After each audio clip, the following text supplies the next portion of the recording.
오늘 하나님 말씀은 요한복음 9장 1절부터 12절까지의 말씀입니다. 여러분들 잠시 눈을 한번 감고 여러분들이 앞에다가 집어놨던 거 한번 잡아보세요. 아마 쉽지 않을 겁니다. 시력이 없으면 지금 잔뜩 물이 오르고 있는 꽃망울이들이나 심지어 사랑하는 가족들의 얼굴조차 볼 수 없습니다. 경험할 수 있는 것이 대폭 줄거나 아예 못합니다. 그러나 시력이 없이 태어나면은 아예 자기가 뭘 놓치고 있는지도 모릅니다. 왜냐하면 사람들의 관점은 경험에 국한되기 때문에 그렇습니다. 그래서 보는 사람이 말해주지 않으면은 뭘 놓치고 있는지조차도 모릅니다. 여러분들 어둠 속에 사는 사람이 그렇습니다. 하나님이 창조하신 세상은 창조하시고 매일매일 하나님께서 아주 좋다 그렇게 좋은 세상이 지금 얼마나 많이 변해버렸습니까? 여러분들 그 선한 것의 흔적만 있어도 지금 이렇게 세상에 좋은 게 있는데 죄가 들어오기 전에 세상은 얼마나 좋았을지 상상이 안 됩니다. 여러분들 이런 세상이 된 책임과 죄는 사람에게 있습니다. 해서는 안 될 짓을 하고 해야 될 일은 하지 않고 날마다 악을 더하고 살아갑니다. 그것이 정치인들만 그럽니까? 여러분들 우리는 이 악한 세상에 맹인으로, 영적인 맹인으로 태어났습니다. 기적이 아니면은 누구나 뭘 놓치고 있는지 뭐가 잘못인지도 모를 수밖에 없는 채로 태어났습니다.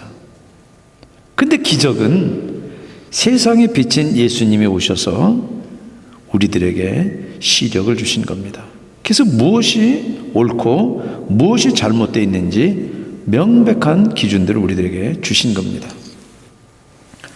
여러분들 초막절 성전에서 그 불의 의식을 두고 예수님께서 나는 세상의 빛이다, 에고 에이미 토 포스 그렇게 말씀하시고 나서 평생 빛을 본 일이 없는 사람을 예루살렘 성 어디에선가 우연히 만납니다.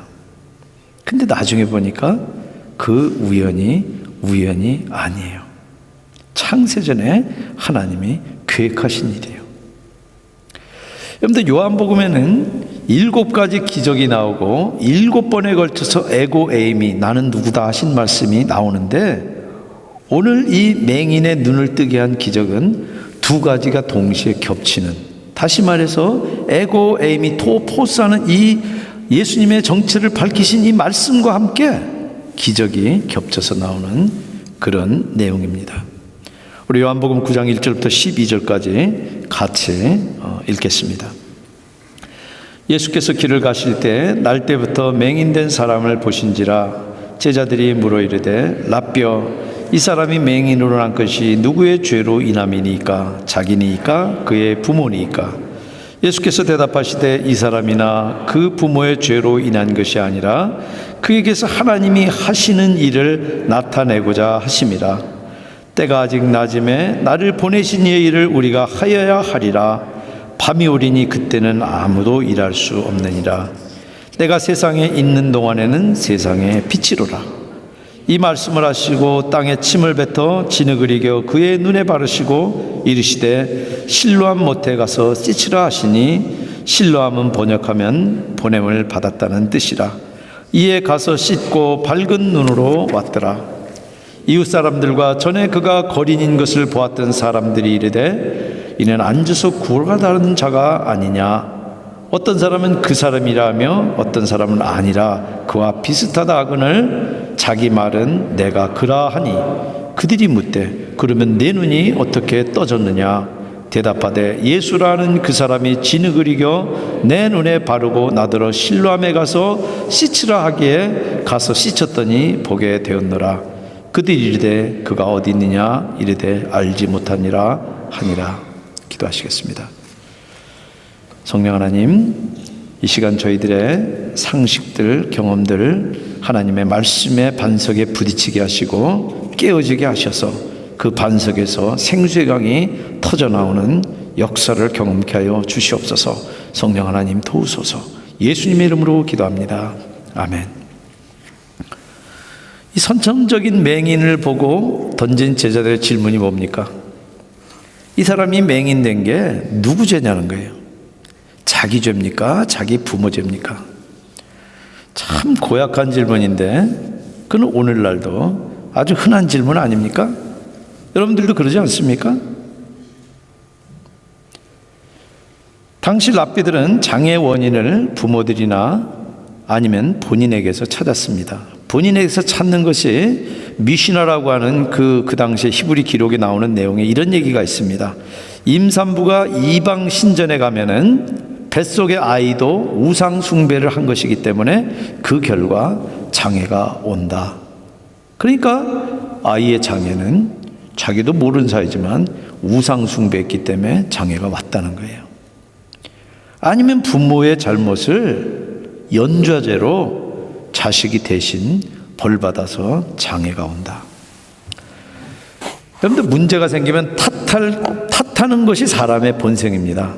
그런데 문제가 생기면 제일 먼저 나타나는 반응이 뭡니까?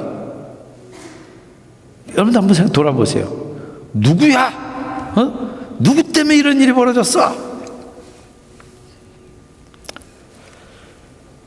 여러분 오늘도 착하게 살면 복을 받고 악을 행하면 공정한 벌로 재난을 당한다고 수많은 법당과 예배당에서 가르칠 겁니다. 그러면 논리적인 그 다음 스텝은 뭔 줄 아세요? 도움이 필요한 사람을 우리들이 쉽게 무시해도 돼요. 왜냐하면 결국 자기나 부모가 잘못해서 겪는 재앙이라 그러면은 그거는 우리들이 책임이 없는 거예요.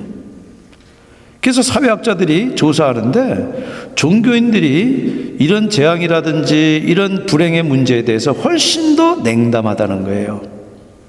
종교가 사람을 더 메마르고 각박하게 만들고 있다는 거예요.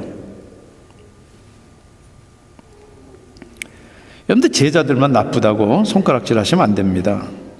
그런 사회적인 편견에서 자유롭지 못하기는 저나 여러분이나 마찬가지입니다. 여러분들 그런 편견과 무지보다 더 슬픈 것은 장애를 대하는 저와 여러분들의 태도입니다. 제자들이 보기에 그는 정말 긍휼이 필요한 그런 불쌍한 동료 인간이 아니라 정말 그 사람이 재앙을 가지고 있고 장애를 가지고 있지만 그 사람도 행복을 꿈꿀 수 있고 그리고 우리가 똑같은 그런 존엄한 인간이라고 그 사람을 바라보기보다는 인정머리 없이 심심풀이 땅콩으로 그렇게 이야기거리 삼는 적이 얼마나 많으냐는 거예요. 근데 뒤집어서 생각해 보세요. 우리는 살면서 그런 고난과 장애 안 겪습니까? 여러분들 제자들이 이 장애를 잘못 다룬 것처럼 현대 교회도 종종 아주 자주 장애를 잘못 다룹니다. 쓰나미가 일어나면은 바로 저기는 불교를 믿어가지고 저렇게 하나님께서 진노하셨다. 여러분 세상에 그렇게 몰상식한 그런 이야기를 하는 사람이 신앙 인격이 제대로 박혀 있을 수가 없습니다. 여러분들 제 친구 아들이 장애가 있다고 그래가지고 낳았는데 염색체가 하나 더 많았습니다. 그래서 생기는 그런 병이 있습니다. 그래서 담임 목사 청빙 마지막 파이널리스트까지 가서 인터뷰까지 했는데 거절당했어요. 그 청빙이었던 의원이었던 장로님이 친절하게 이렇게 인폼을 해주시는데 목사 가정에 장애가 있어서 덕이 안 된다는 거예요. 그래서 거절했다는 거예요. 여러분 저도 장애 있는 거 아세요? 제가 속이려고 해서 속인 거 아닙니다. 저도 중학교 때 까불다가 팔이 빠져가지고 지금 빠진 채로 굳어 있어서 제 왼쪽 손목이 장애예요. 저도 장애자예요.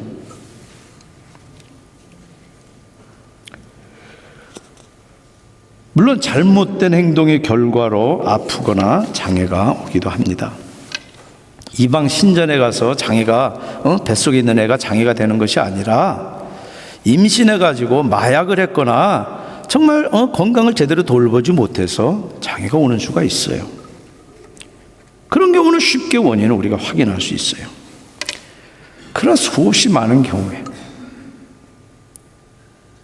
나중에 하나님 앞에 가서 물어봐야지만 알 수 있는 그런 장애나 불행이나 그런 문제들이 얼마든지 있다는 겁니다. 왜 그걸 무시하느냐는 거예요.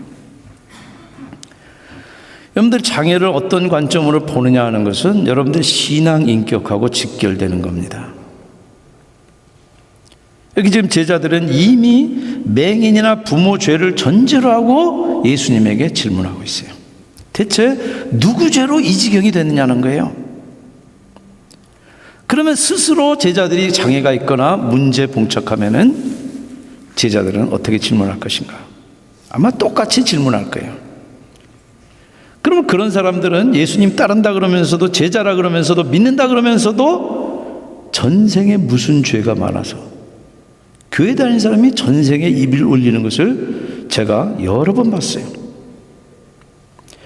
여러분, 그렇게 우리가 풀 수 없는 불행의 수수께끼에 함몰되면서 그 불행으로부터 벗어나는 사람을 나는 한 사람도 본 일이 없어요. 그것같이 어리석기 짝이 없는 일이 없습니다. 여러분, 예수님은 지금 이 사람이 어떻게 맹인이 되었느냐는 전혀 관심이 안 보이죠. 여러분들 한번 다시 자세히 읽어보세요. 오히려 하나님이 이것을 통해서 뭘 하시기를 원하시는가, 이 문제를 통해서 어떤 계획을 이루어가기를 원하시는가, 거기에 지금 예수님은 포커스하고 계세요. 그래서 예수님은 지금 장애를 고치기 전에 먼저 제자들의 장애부터, 이 장애에 대한 편견을 가지고 있는 이 제자들의 장애부터 먼저 고치고 계세요. 예수님이 이 사람이나 이 부모의 죄로 인한 게 아니라 그에게서 하나님이 하시는 일을 나타내고자 하십니다. 여러분들, 예수님의 이 말씀은 어떤 장애나 어떤 고난에도 마찬가지로 적용시킬 수 있는 제너럴 프린시플이에요. 일반적인 원리예요. 부모의 죄도 본인의 죄도 아니다. 장애가 됐든 고난이 됐든 그것을 통해서 하나님이 하실 일이 분명히 있다. 여러분들, 그 사람의 고통을 불러일으키는 것은 하나님이 아니라 세상이고 그것을 장애의 관점으로 바라보고 있는 세상 사람들이에요. 그렇지만 하나님은 창세전부터 그의 고통에 대한 하나님의 목적이 있는 거예요. 그런데 맹인은 지금 한편으로는 고통스러운 장애를 가지고 있지만 다른 한편으로는 그 장애가 기쁨으로 뒤집힐 수 있는 하나님의 계획 가운데 지금 붙잡혀 있는 거예요. 메시아가 오셔서 하나님 아버지의 계획을 이루실 그 순간을 지금 이 사람이 맞이한 것입니다. 여러분들 4절 한번 보세요. 나를 보내신 이의 일을 우리가 하여야 하리라. 예수님이 오셔가지고 이 장애인에게 오셔서 하시는 일이 지금 이 사람의 그 어두워 있는 눈을 밝혀서 보게 하는 이 일인데, 그것이 지금 누구의 계획이라고요? 예수님의 계획이 아니라 예수님을 보내신 하나님의 계획이고, 그 계획은 창세 전부터 하나님의 마음 가운데 가지고 있었던 계획이라는 거예요. 하나님 아버지의 계획을 이루기 위해서 예수님께서 이 땅에 오셨고, 그 계획 가운데는 놀랍게도 이 맹인의 고통이 되고 있는 장애를 해결하는 것도 들어있다는 말씀이에요. 여러분들, 우리들의 고통이나 장애나 문제는 그런 시각으로 볼 때가 아니면 답이 없습니다. 그런데 예수님은 맹인된 것이 누구 죄 때문이 아니라 하나님의 일을 나타내실, 즉 하나님의 섭리 가운데 그 일이 들어있다는 얘기예요. 하나님의 섭리에다가 두고 보니까 고통조차도, 장애조차도, 불행조차도 하나님의 영광이 될 그런 기회가 되는 것입니다. 다른 말로 여러분들 이야기하면은 장애든 불행이든 어떤 문제를 만났을 때가 하나님을 경험할 수 있는 가장 좋은 기회라는 거예요. 여러분들 만약 이 맹인이 잘 봤다 그러면, 물론 맹인이 아니죠, 그러면은 예수님 만날 수 있었겠습니까? 맹인이기 때문에 예수님 만날 수 있었고, 예수님의 놀라운 능력을 체험하고, 그것을 통해서 예수님께서 자기의 눈만 띄워주시는 것이 아니라 영혼의 눈을 띄워서 세상을 볼 수 있게 하신 거예요. 여러분, 우리도 마찬가지예요. 여러분들, 우리가 오늘 겪는 수많은 문제 속에서 하나님은 당신의 계획을 이루어 가시는데, 그 문제가, 그 어려움이, 그 장애가 바로 하나님을 만날 수 있는 가장 좋은 기회라는 것입니다. 타이밍이라는 것입니다. 여러분들, 미국 대통령 보좌관으로 백악관에서 명예와 권세를 누렸던 척 콜슨이라고 하는 분이 있습니다. 아마 워터게이트 사건의 이 매스터마인디드 이 플로터예요. 그 계획들을 다 세웠던 사람이에요. 이 사람은 승승장구했던 사람이에요. 단 한 번도 실패를 모르는 사람이에요. 그런데 이 사람이 감옥에, 백악관에서 감옥으로 그렇게 기가 막힌 추락을 합니다. 그런데 그 감옥에서 척이 예수님을 만나요. 정확하게 얘기하면은 감옥에 갔기 때문에 예수님을 만나요. 감옥에서 친구 필립의 전도를 받고, 정말 늘 한 번도 실패 본 일 없고 자신만만하기 때문에 자기 자신을 바라볼 수 없었던 이 사람이 자기 자신이 얼마나 추한지를 바라보면서 눈물로 회개하고 예수님을 영접했어요. 그렇지만 척이 믿는다 그러니까 그 당시 언론은 아주 냉소적이었어요. 쇼하고 있네, 의심하고 조롱하는 사람이 많았어요. 그러나 감옥에서 딴 사람이 되어가지고 나온 이 척은 그때를 경험으로, 그때 자기가 그 감옥에서 있었던 그 경험을 가지고 소위 프리즌 미니스트리라고 하는 감옥 선교를 아주 성실하게 해서, 사실은 척이 사역했던 그곳의 재범률은 다른 곳과 비교했을 때 비교가 되지 않을 정도로 재범률이 낮았어요. 그리고 80세에 2, 3년 전에 주님의 품으로 갔습니다. 척이 감옥에서 이런 얘기를 했습니다. 그때가 내 인생의 가장 비참한 순간이었다. 평생 쌓은 모든 것을 한순간에 잃고 내가 대통령 만든 사람이 물러나는 것을 감옥의 흑백 TV로 봐야 했다. 그러나 그랬기 때문에 모든 것을 찾고 세상을 보았다. 바로 세상의 빛 예수님을 만났기 때문이다. 여러분들, 우리가 불행한 일 만났을 때가 오히려 주님을 만날 수 있는 기회가 되는 것입니다. 그리고 곧 이어가지고 예수님은 바로 낮과 밤의 이미지를 빌려서 당신이 이 땅에 계실 동안 그 타이밍이 곧 끝날 것을 예고하십니다. 4절 보세요. 때가 아직 낮음에 나를 보내신 이 일을 우리가 하여야 하리라. 밤이 오리니 그때는 아무도 일할 수 없느니라. 여러분들, 은혜의 때도 타이밍이 있습니다. 시간이 제한되어 있습니다. 무한하지 않습니다. 그때가 다 되면 세상은 하나님의 심판대 앞에 서야 됩니다. 누구도 예외가 없습니다. 여러분들, 미국 생활이 참 힘드시죠. 언어도 그렇고 문화도 그렇고 참 외롭기도 하고. 그러나 여러분들, 어쩌면은 그런 미국 생활이기 때문에 주일날 딱히 이제 골프 시즌이 되면 이제 갈 데가 좀 생기지만은 아직은 그렇기도 어렵고, 그래서 여러분들이 교회라는 데도 오고 또 하나님 말씀도 지금 듣고 계십니다. 근데 곧 귀국하시면은 다시 바쁜 한국 생활이 여러분들 앞을 기다리고 있습니다. 근데 사실요, 우리는 전부 다 돌아가야 될 사람들입니다. 영어로 소저너라 그럽니다. 우리는 다 그냥 이방의 객입니다. 다 돌아가야 될 사람들이에요. 그래서 아직 낮이 들 때, 아직 해가 있을 때, 아무 일도 할 수 없는 밤이 오기 전에 세상에 비치신 예수님을 우리가 받아들여야 되는 것입니다. 그리고 그분의 섭리에다가 우리의 인생을 맡겨 드려야 되는 것입니다. 예수님이 이렇게 제자들의 이 배드 티올로지를 바로잡으신 다음에 5절에 내가 세상에 있을 동안에는 세상의 빛이로다. 에고 에이미 토포소 다시 이야기하세요. 그러면서 맹인의 시력을 되찾아 주세요. 내가 너한테 $1,000,000 주겠다 그래놓고 부도내는 게 아니라 그 말씀하시기 전에 $1,000,000를 디파짓 해놓고 주신 거예요. 지금 내가 세상의 빛이다 하는 이야기가 빈말이 아니라는 것을 입증하기 위해서 그 사람의 눈을 지금 예수님께서 뜨게 하신 겁니다. 땅에 침을 뱉어가지고 그것을 인간을 창조하실 때 쓰신 그 재료인 흙과 섞어가지고 그 진흙을 그 사람 눈에다 바르십니다.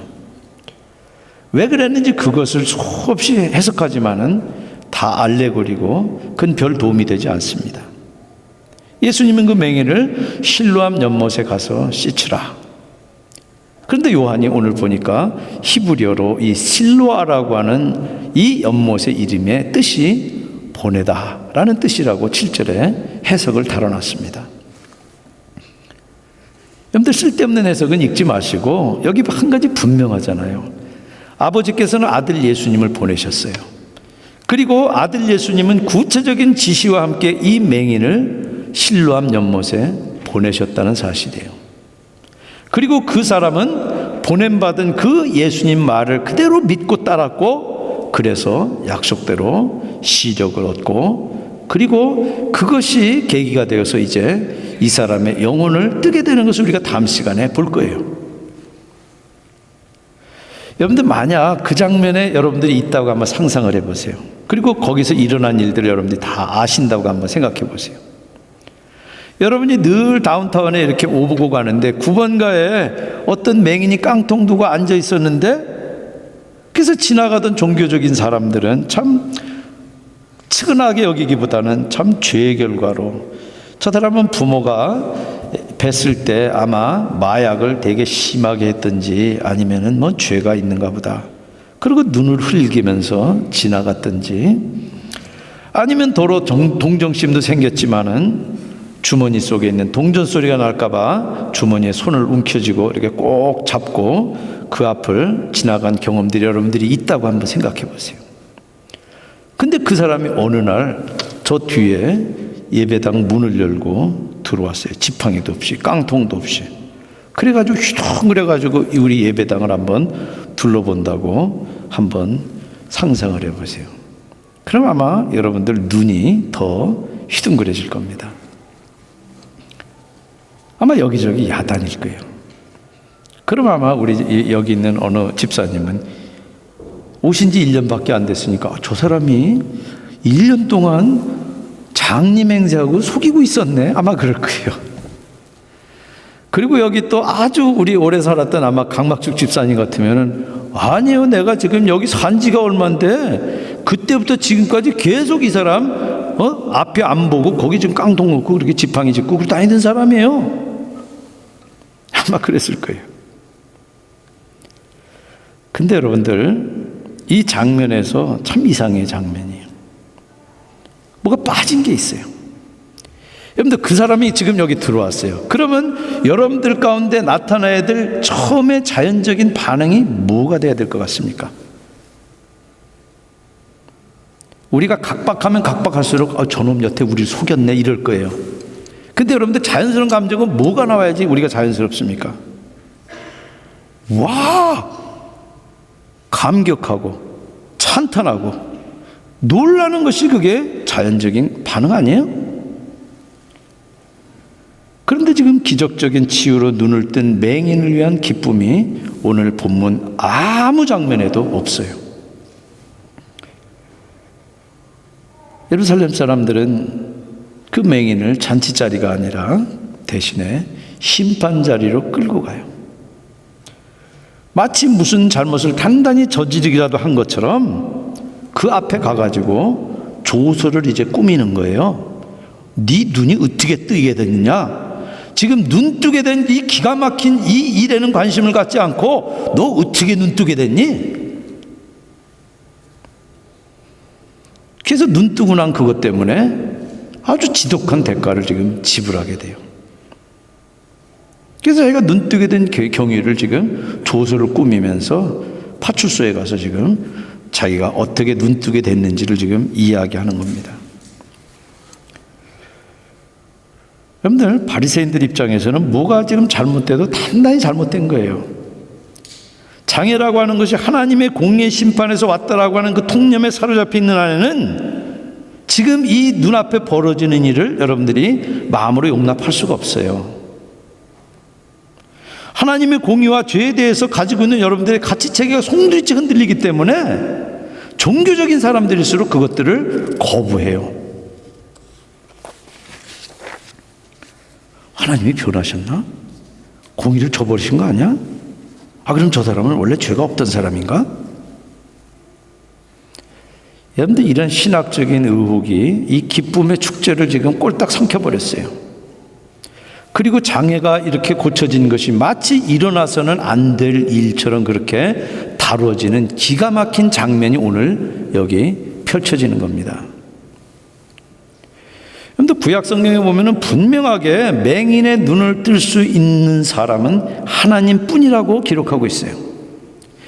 시편 146편 8절에 여호와께서 맹인의 눈을 여시며, 이사야서 29장 18절에도 그날에 어둡고 깜깜한 데서 맹인이 눈을 볼 것이며, 그날이라고 하는 메시아께서 오시는, 그리스도께서 오시는 그날이에요.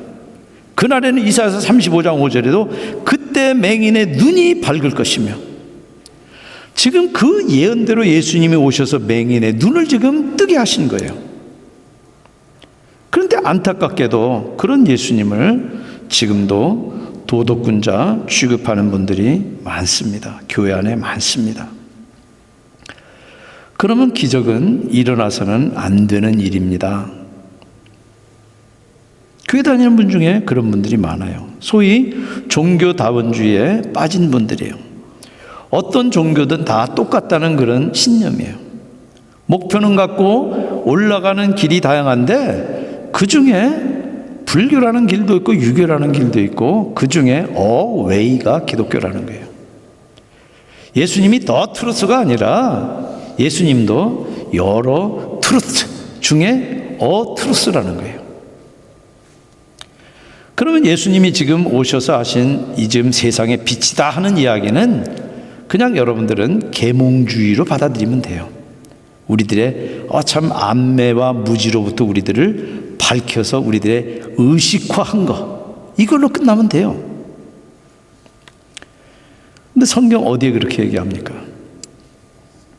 성경 어디에도 예수님은 교훈적인 인물이거나 선한 선생이 아닙니다. 예수님은 인간의 어둠의 문제를 해결하기 위해서 오신 메시아고 하나님이에요. 여러분들, 어디 한 번이라도 예수님같이 주장하는 그런 성현들, 소위 4대 성현 가운데 예수님과 비슷한 말이라도 한 분 있습니까? 저도 윤리학 공부하면서 읽은 만큼 읽어봤지만은 불교에도 없고 유교에도 없고 어떤 다른 도덕체계에도 어떤 다른 종교체제에도 예수님과 같은 말을 하는 것을 본 적이 없습니다. 훌륭한 사람 많아요. 정말 우리들에게 교훈적인 그런 말 하는 사람, 정말 어떤 울타리와 담장을 뛰어넘고 정말 진영 논리를 뛰어넘는 그런 기가 막힌 말씀 하시는 분들 많아요. 그러나 세상 누구도 나는 세상의 빛이다 하신 분은 예수님 한 분밖에 없습니다. 여러분들, 오늘 이 말씀은 우리들에게 도덕적인 교훈을 주려고 하셨으면은 이런 식으로 사건이 전개되면 안 돼요. 벌어지지 않아야 될 일을 예수님이 지금 사고 치신 거예요. 여러분들, 오늘 말씀은 예수님께서 이 맹인의 눈을 밝히신 이 사건을 통해서 분명하고 에고 에이미 토포스, 내가 바로 그 하나님이신데 바로 세상에 빛으로 오셨다는 그 말씀이에요. 그러면 여러분들, 그런 사실을 받아들이는 사람은 문제를 보는 눈이 달라지고 달라져야 돼요. 여러분들의 고통이나 불행이나 심지어 장애를 바라보는 눈도 달라져야 돼요. 여러분들, 아까 제가 얘기했던 그 친구는 아들이 되게 다운 신드롬이 가장 오래 사는 게 한 50세가 끝이라고 이야기를 합니다. 그래서 제가 아는 또 다른 제 친구도 아이가 다운 신드롬이 되니까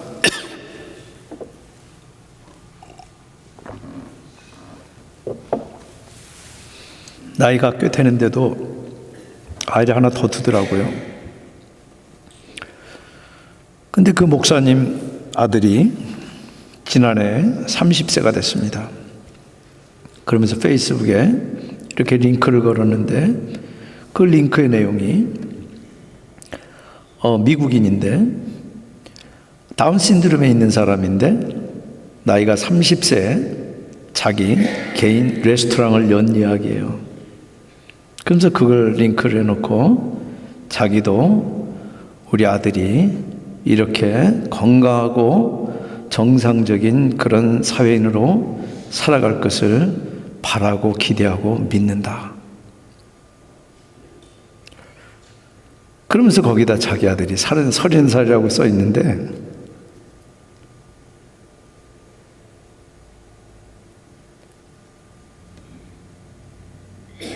그 친구가 30년 동안 겪었을 그 고통이 느껴지더라고요. 여러분, 신앙인격이라고 하는 것은 남의 불행에 그렇게 냉담할 수가 없어요.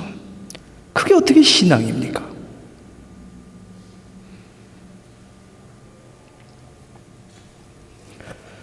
여러분들, 예수님은 선한 선생이고 교훈적인 인물로 왔다 그러면은 그런 문제 해결 못해요.